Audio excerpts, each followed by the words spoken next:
നിങ്ങളുടെ favourite shows ഇനി ഒരിക്കലും മിസ്സാവില്ല. ഇപ്പോൾ C5-ലൂടെ കാണും നിങ്ങളുടെ ഫേവറേറ്റ് ഷോ തികച്ചും സൗജന്യമായി. ഞങ്ങളത് ചെയ്തിരിക്കും മാഡം. മാഡം വെറുതെ ടെൻഷൻ ആവണ്ട. സംസാരം നിർത്ത്.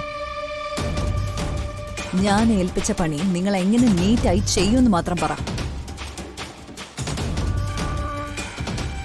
അറിയാലോ, കൂടുതൽ സംസാരിക്കാൻ പറ്റുന്ന സാഹചര്യം അല്ലത്. കതിർ മണ്ഡപത്തിന്റെ മുഴുവൻ സ്കെച്ചും ഞങ്ങൾക്ക് കിട്ടിയിട്ടുണ്ട് മാഡം. പയ്യൻ ഇരിക്കുന്നതിന്റെ മുകളിൽ ഞങ്ങളൊരു ഇരുമ്പുകോളം വെച്ചിട്ടുണ്ട്. എത്ര നിസ്സാരമായി നിങ്ങൾക്കതെങ്ങനെ സാധിച്ചു? ഇതിന്റെ ഡെക്കറേഷൻ നടത്തുന്ന ആളെ കയ്യിലെടുത്തതാ. എന്താ സംഭവിക്കാൻ പോകുന്നെന്ന് പോലും ആ മണ്ടൻ അറിയില്ല. സഞ്ജുനെ എന്ത് ചെയ്യാനാ പ്ലാൻ ചെയ്തിരിക്കുന്നത്? നിങ്ങളൊന്ന് പറ, ഞാനും കൂടെ അറിയട്ടെ. മാഡം, താലികെട്ട് കഴിഞ്ഞാലുടൻ ഇരുമ്പിന്റെ ഗോളം മുറിച്ചുവിടും. കൃത്യമായി അത് പയ്യന്റെ തലയിൽ തന്നെ വീഴും.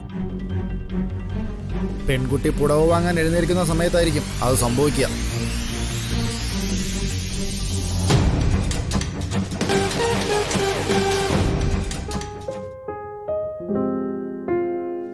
ഹലോ, പേഷ്യന്റ് അഡ്മിറ്റ് ആയോ?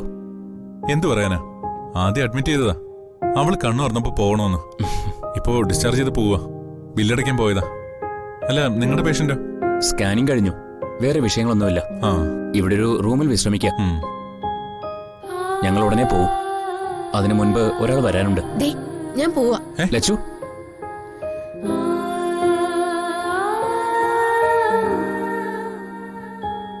അമ്മൂനെ അറിയോ?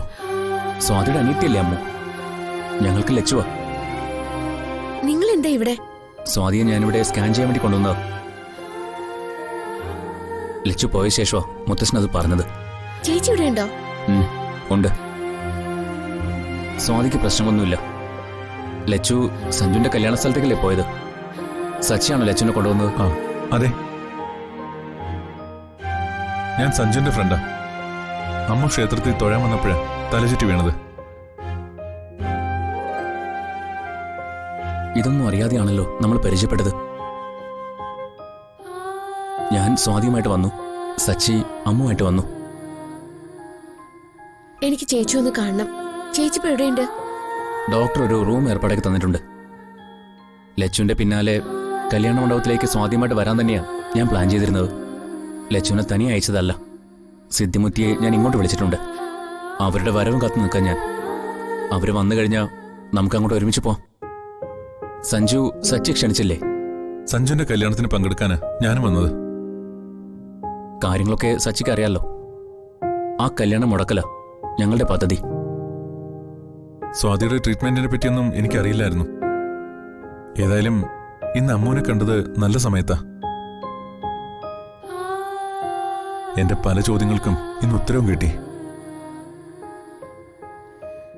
എന്തിനും നിങ്ങളുടെ കൂടെ ഞാനും ഉണ്ട്. സ്നേഹിച്ച പെണ്ണിന്റെ കഴുത്തിൽ തന്നെ അവൻ താലി ചാർത്തട്ടെ. അവനെങ്കിലും അത് സാധിക്കട്ടെ. അതെന്താ സച്ചിക്കൊരു നിരാശ പോലെ? സമയം പോയിക്കൊണ്ടിരിക്കാം. നിങ്ങൾ എന്നെ വേഗം ചേച്ചിയുടെ അടുത്ത് എത്തിക്കും. സെക്കൻഡ് ഫ്ലോറിൽ 203 സ്വാതിയുണ്ട്. സച്ചി ലച്ചുവിനെ അങ്ങോട്ട് കൊണ്ടുവയ്ക്കോ. ഞാൻ സിദ്ധിമുത്തിയാൻ കൂട്ടി വരാം. അമ്മോ,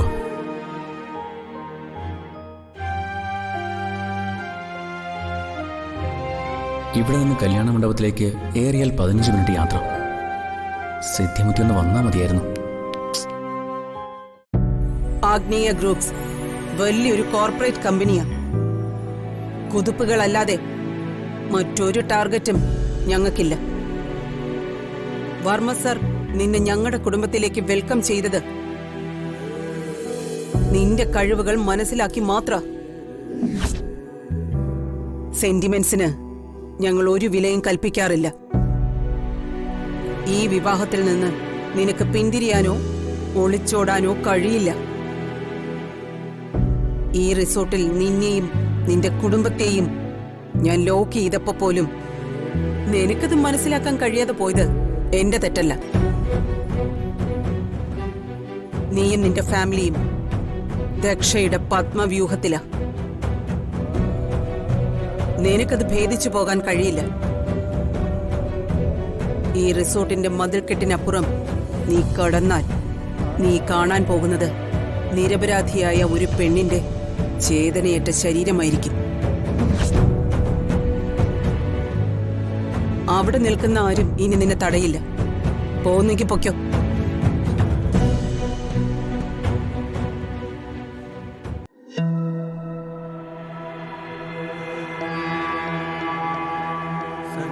ചേച്ചിക്ക് നടക്കാൻ കഴിയില്ലെന്ന് പറയുന്നത് ഞങ്ങൾ ആരും വിശ്വസിക്കുന്ന കരുതണ്ട. അല്ലെന്ന് ഞാൻ എന്തിനു പറയണം? അമ്മു, നീ എന്നൊന്ന് വിശ്വസിക്ക. നീ കരുതുന്ന പോലെ എഴുന്നേറ്റ് നടക്കാനുള്ള സമയമൊന്നും ആയിട്ടില്ല. ഗോവിന്ദ് തന്നെ അതൊന്ന് പറഞ്ഞു കൊടുക്ക്. സിദ്ധിമുത്തി പറഞ്ഞിട്ട് പോയത് എന്താ? തുടക്കത്തിൽ ചുവടുകൾ വെക്കാൻ കുറച്ച് പ്രയാസമുണ്ടെങ്കിലും നടന്നു തുടങ്ങിക്കഴിഞ്ഞാ കൈ പിടിച്ച് നടക്കാന്നല്ലേ?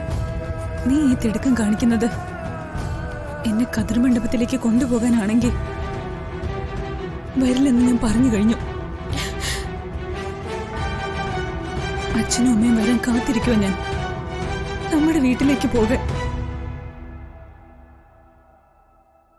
നീ എന്നൊന്ന് മനസ്സിലാക്കും മോളെ. നീ ആഗ്രഹിക്കുന്നത് പോലെ ആ വിവാഹം മുടക്കാൻ എനിക്ക് കഴിയില്ല. നമുക്ക് സഞ്ജുവിന്റെ വഴിക്ക് വിടാം.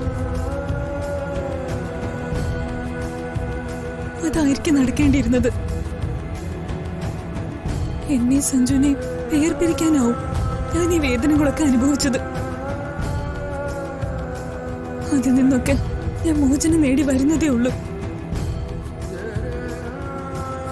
വീണ്ടും വിധിയെ വെല്ലുവിളിച്ച് ഒരു വിവാഹം നടക്കുന്ന കതിർമണ്ഡപത്തിലേക്ക് കടന്നു ചെല്ലാൻ ചേച്ചിക്ക് കഴിയില്ല.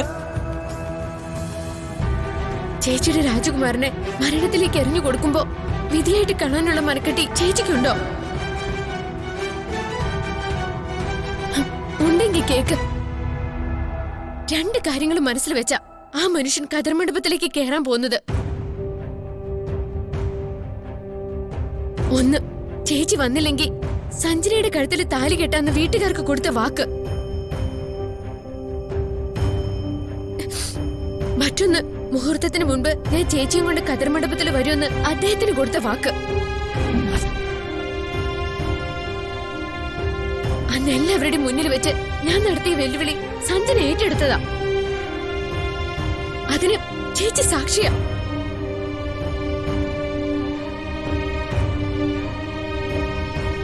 സഞ്ജു കെട്ടിയ താലി കഴുത്തിലണിഞ്ഞ് സഞ്ജുവിന് സാധിക്കും വേണ്ടി ജീവൻ കളയാനും തയ്യാറായ ഒരു പെണ്ണ്.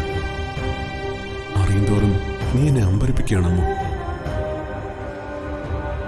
ചേച്ചിയുമായി ഞാൻ വരുന്ന പ്രതീക്ഷയിൽ കതിർ മണ്ഡപത്തിലേക്ക് കയറുമ്പോ ഞാൻ കൊടുത്ത വാക്ക് എനിക്ക് പാലിക്കാൻ കഴിയാതെ വന്ന എന്ത് ചെയ്യണമെന്നും അദ്ദേഹം തീരുമാനിച്ചിട്ടുണ്ട്. വീട്ടുകാർക്ക് കൊടുത്ത വാക്ക് പാലിക്കാൻ അദ്ദേഹം സഞ്ജനയുടെ കഴുത്തിൽ താലി കെട്ടും. അടുത്ത നിമിഷം അദ്ദേഹം ആത്മഹത്യ ചെയ്യും. ഡൗൺലോഡ് ചെയ്യൂ C5 ആപ്പ്. കാണൂ എല്ലാ എപ്പിസോഡുകളും സൗജന്യമായി.